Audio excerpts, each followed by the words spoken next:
السيد ملازم أول محمد الحسناوي عن قيادة الشرطة في بغداد، مساء الخير، حياك الله. نفس السؤال اللي سألته للشرطة المجتمعية، لماذا موجة وعي؟ موجة وعي طبعا موضوع جدا مهم، لأن يرتكز على العلاج النفسي.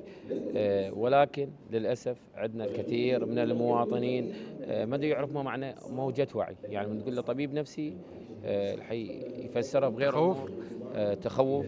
الحي يصير عنده اكتئاب.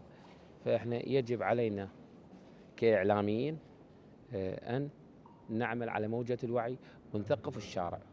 أغرب حالة احتكيت بها لربما كان عندك رفض من المواطنين وبعدين اقتنعوا بالتأهيل النفسي إن صح التعبير، هم يتذكر يحضرك موقف؟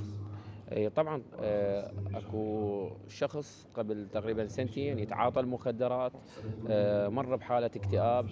كان عندي برنامج تلفزيوني باحدى القنوات التلفزيونية، فتوجهنا عالجناه نفسيا.